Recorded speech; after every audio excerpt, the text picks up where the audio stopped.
everybody, I'm Katallina, and today we're here to talk about episode 11 of Tower of God, season 2. This was actually a pretty wild episode, and it did some things that I really liked, and it did a couple things that really annoyed me. Let's start with what I've highlighted when you clicked on this video, which is, oh my goodness, Rachel has been up to things, and they are very, very bad. She has plotted to work with Fug to kill Kun, and she is basically going around and causing a whole bunch of trouble behind the scenes. And that ending where she offers to let that guy Dan join them and he refuses and she just goes ape was absolutely out there and wild and everything I would expect from her. I really like the way that they do her character. She's the kind of character that I genuinely love to hate, because I don't hate her character in a storytelling sense. I think that she's really well done, and I think that the way that they deal with her is very interesting. But she is definitely a character who, through her story and actions, is designed to be hated, which is completely separate and is on a completely different level. I really think it's interesting that she seemed almost genuinely interested in having that guy join them, and that her mood snapped so fast when he rejected her. The idea of, oh, you can be my legs, and he's like, walk on your own two healthy feet, and it's like, ooh. And then to see her just go off and stab him in the back was just something else. I also think that it's really interesting that we actually finally get to see a reunion of sorts between Baam and Kun. And it's interesting that Baam recognizes who Kun is right away, but of course, because Baam has changed so drastically as Viole, he is in a very different place than where Kun would have imagined. And of course, Kun doesn't, initially at least, recognize him. I think that as things got to the end, despite everything going hairy and scary, that Kun kind of has at least a hunch of who it is and what might have just happened. But in the midst of all the chaos that was going down, I certainly don't blame him. We have a very interesting fight with our right-wing devil arm friend, whose name I still can't get, and he's got multiples, so no wonder I'm confused. And it was very interesting seeing him fight against Ran, and I think the other guy's name is Novik or something, but the two people from Kun's team, and it was a pretty interesting fight for the most part. But what was really wild about it is that, I mean, he came here to find Cassino, and he did find Cassino, and he was trying to help Cassino, and yet at the end of the day, it was Cassino who shanked him in the back. Cassino is the one who came in for the frickin' killing shot. If the guy is dead, I'm not sure. We shall see. There are a lot of people that may or may not be dead in this sequence. It's going to be interesting to find out what actually went down going forward.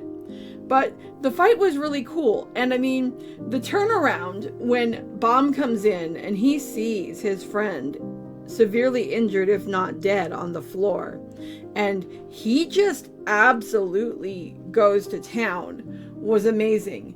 I'm really intrigued though, because I've seen a lot of people talking about this and saying that Baam's reaction wasn't emotional enough for them. Like, I mean, I can understand to an extent, but at the same time, I think people are still thinking of him as though it's season 1, and this is a very different character, and this is a character after a time skip. Given everything that we saw him do, and how seriously he was taking that fight, and how he was reacting, and what he was saying, the idea that he will never get to go home and be with his friends again. Like, that is legit. I mean, I don't think we're going to be seeing Baam crying and weeping and generally, like, freaking out the way he would have in season 1. He's seen too much shit and he's been through too much shit to really go through with that anymore. Unless something really, really dire happens. Something could change my mind on that, but I mean, in this circumstance, especially with enemies that he thinks killed the person right in front of him, No. What actually happened, in my opinion, is not that he isn't sad. It's that he channeled his sadness as anger, which I found really interesting because I know for me personally, a lot of times if I get mad, I'm actually somebody who will cry. I cry when I'm angry. I hate it. It sucks. But like, I could see entirely the idea that there could be somebody who would have the exact polar opposite reaction to a situation like that than I would, especially somebody who has obtained the physical level of power that Baam has actually obtained. Another thing to consider, though, when we're talking about the idea that Baam has all of this physical capability is that this has come at an extremely high price, and we see that made very clear here again, because we see in the interaction that's going on with Baam and that screen from Fug that they are threatening his friends. And I mean, they aren't even just threatening his friends. The girl who is with him actually goes through with everything they said they were going to do, even though Baam agrees to go with them. So I mean, it was already set up that way. And I mean, some of you might be questioning why would they want to kill Kun when Kun is such a good pawn for keeping Baam in line. Well, there are two ways you could hypothetically keep Baam in line. Either you keep Kun alive and continually place him in situations that are dangerous, forcing Baam to do things to actually prevent him from being put in harm's way, or you kill Kun and, ideally, you kill the last aspect of Baam's humanity, driving him into outright despair and making it so that he no longer has any motivation to do anything but what you tell him to do. You make it real. You make somebody actually die. You make somebody actually suffer. And you make sure it's the head of the snake so that he no longer has a motivation to actually defy you. Without actually having connection back to his old friends, what motive does Baam hypothetically have to actually defy Fug anymore? Could he hypothetically go for revenge? Sure. But I mean, it's not really in his nature necessarily, and there are still all the other people who could still be harmed. It's not that Kun is the only hostage or bargaining chip that Fug has. It's that Kun is the most valuable and most expensive. You take Kun out and you leave these other people in, you still have the motivation for Baam to behave, and you take away his central drive as well. You do it all in one fell swoop. There's also the idea that there could be connection between Rachel and Fug, and that could be its own kettle of fish. We'll have to see what's going on there.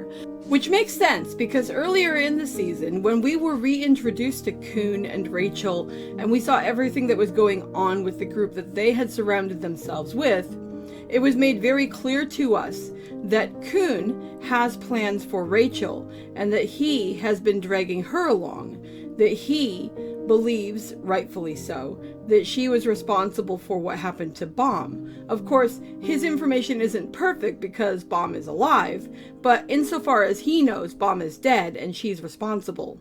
So he's been planning to deal with her, and it's interesting to see that these two master manipulators have been basically playing a little game. And insofar as we see here, outside of what little assistance Baam could actually provide under the circumstances, Kun has lost in this particular moment. We'll have to see whether that is a permanent loss or whether that is a setback, and how exactly everything will ultimately go down. But the episode definitely provided some very interesting insights, and it definitely makes me want to ask some very, very key questions about what is actually going on here, what is true, what the ramifications of all of this will be, etc. But overall, I thought this was pretty solid. I quite enjoyed how it went down. I have not seen this aspect actually inside of the original source material, so I do not have that to compare it against, but insofar as is this making at least some sense as somebody who is viewing primarily the anime, for me that was a yes, and it was definitely interesting to see how everything fused together. I felt very sorry for the guy with the right arm. I feel very sorry for the party members who are still back in the beginning area where we left them when Baam went after him, and they're still trying to mount a rescue, and they have no idea that any of this has gone down, and that's going to be heartbreaking, I'm sure. But those are just my thoughts on it. I'd love to know what you guys are thinking, so feel free to drop a comment below and let me know, and I'll talk to you in the next video. See you later. Bye!